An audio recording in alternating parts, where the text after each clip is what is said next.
JT.fr, fournisseur officiel de football.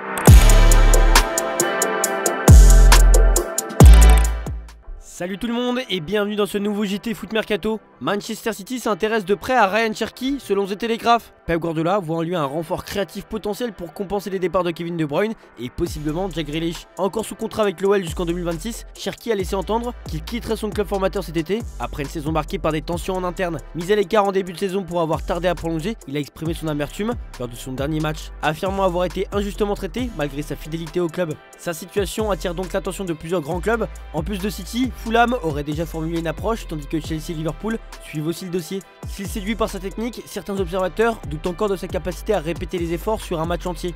Bien qu'il ait montré des progrès cette saison, son prix, estimé entre 24 et 30 millions d'euros, reste abordable pour les clubs anglais. Guardiola, qui souhaite un mercato mesuré, considère également d'autres pistes comme Tijani Reinders et Morgan Gibbs-White. Le Daily Mail indique que City veut mettre au moins 65 millions d'euros pour recruter Tijani Reinders.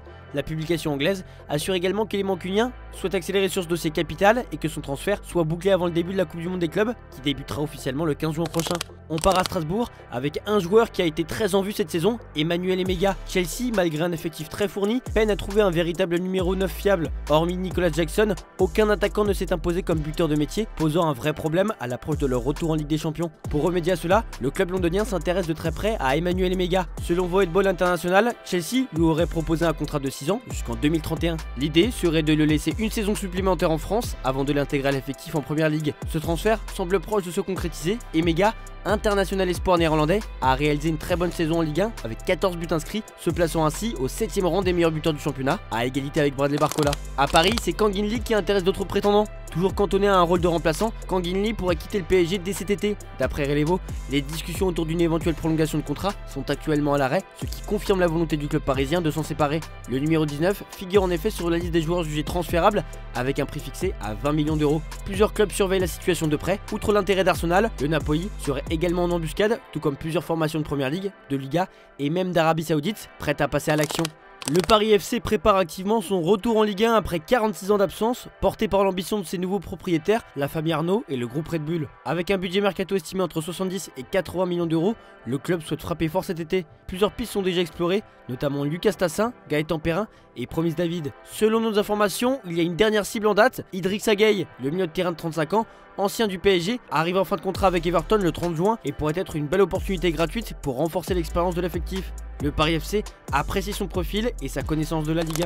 L'AS Monaco cherche à se renforcer dans les buts et cible David De Gea. Après avoir recruté Eric Dier librement et avancé sur l'arrivée d'Ansu Fati, le club de la Principauté veut désormais un gardien plus fiable. Philippe Cohn et Radoslav Majecki n'ayant pas convaincu, les dirigeants monégasques se tournent vers l'Espagnol de 34 ans. De Gea, libre toute la saison 2023-2024, a rebondi avec succès à la Fiorentina où il a disputé 42 matchs, signé 11 clean sheets et aidé le club à atteindre les demi-finales de Ligue Europa Conférence. Il a également contribué à la 6ème place de la Viola en Serie A, synonyme de qualification européenne. Actuellement en fin de contrat avec une option pour une saison supplémentaire, l'ancien gardien de Manchester United est courtisé par la Fiorentina qui souhaite le conserver. Mais Monaco veut profiter de cette situation pour proposer une offre plus alléchante. L'ASM espère ainsi attirer un renfort d'envergure et marquer un grand coup sur le marché des transferts. À quelques jours de la tant attendue finale de Ligue des Champions entre l'Inter Milan et le Paris Saint-Germain, beaucoup de Marseillais du monde du football sont interrogés sur le camp choisi dans cette finale. Basile Boli n'a pas hésité à montrer son soutien au rival parisien. Une prise de position qui a déplu à Eric Dimeco au micro d'RMC. Quand je lis ça, j'ai mal au cul. Ça me fait mal. Après, il est grand, il dit ce qu'il veut. Il n'a pas de compte à me rendre. Avant de nuancer son propos en rappelant le passif du défenseur sous le maillot de l'OM. Si c'est son sentiment profond, il le dit, ce n'est pas grave. Il a porté le maillot de l'OM, il a donné cette Coupe d'Europe à l'OM, c'est déjà beau. J'espère que les supporters ne vont pas oublier ça.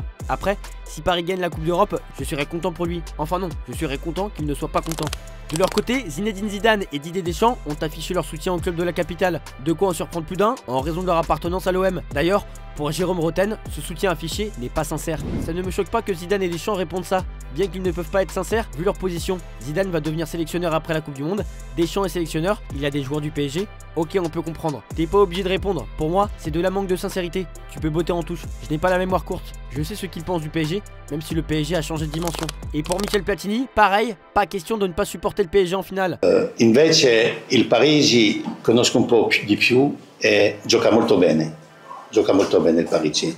L'allenatore ha fatto giocare molto bene questa squadra. Dunque è veramente un piacere di vedere giocare il Paris Saint-Germain.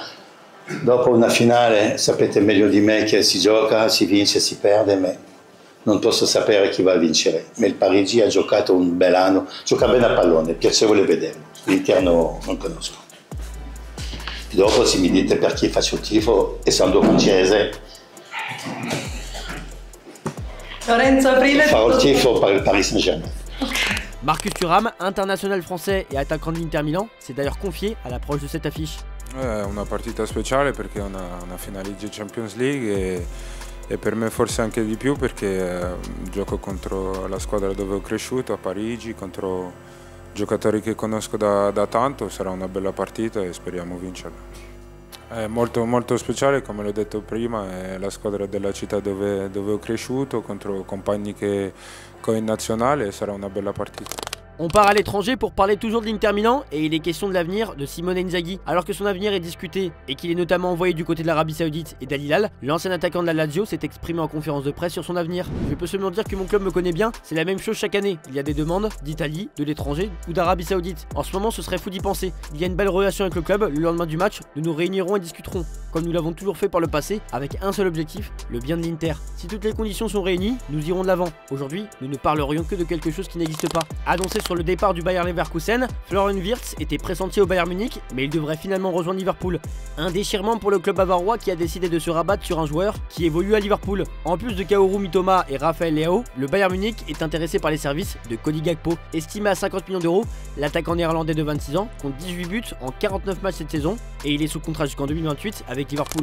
Prêté cette saison avec l'Atlético de Madrid, Clément Langlais s'est relancé avec les Colchoneros qui veulent le conserver mais aimeraient le récupérer libre. Le FC Barcelone qui réclame 10 millions d'euros aimerait au moins une compensation financière, même si cette dernière peut être moins importante. Selon Sport, les deux clubs accélèrent les négociations à ce sujet. L'AC Milan, en grande difficulté après une saison ratée, envisage plusieurs changements majeurs pour rebondir. Malgré une victoire 2-0 contre Monza en clôture de la saison, les rossoneri ont terminé à la 8ème place de Serie A et ne joueront aucune compétition européenne en 2025-2026. Un échec qui pousse la direction à agir après avoir déjà nommé Iglitare au poste de directeur sportif. Le prochain changement concernerait le poste d'entraîneur. Sergio Conceição, arrivé en cours de saison, n'a pas convaincu. Deux pistes sont privilégiées, Vincenzo Italiano et Massimiliano Allegri, mais tous deux semblent hors de portée pour le moment. Selon la Gazzetta dello Sport, un plan B existe. Thiago Motta, libre depuis son départ de la Juventus, l'ancien coach de Bologne conserve une belle cote en Italie. Il avait déjà été ciblé par Milan par le passé avant de choisir la Juve. Désormais, le club lombard pourrait revenir à la charge. Motta est aussi dans le viseur de l'Atalanta, malgré son expérience difficile dans le Piémont. Cristiano Ronaldo, à 40 ans, reste une machine à but avec 35 réalisations cette saison. Pourtant, il n'a pas remporté la Saudi Pro League avec El Nasser et arrive en fin de contrat le 30 juin. Sa récente déclaration énigmatique sur les réseaux. Ce chapitre est terminé, l'histoire, toujours en cours d'écriture, a balancé Ronaldo sur les réseaux.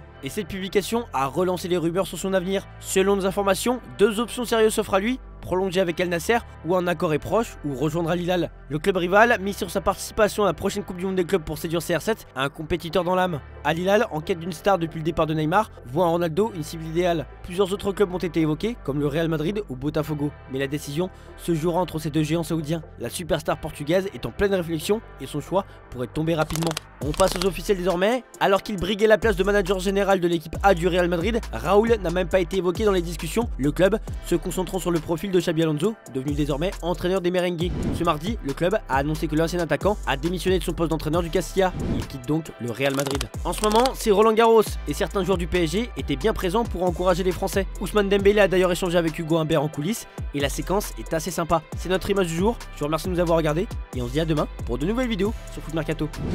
C'est la première fois que je regarde un match. Je fais une, deux balles et après j'ai mal au bras.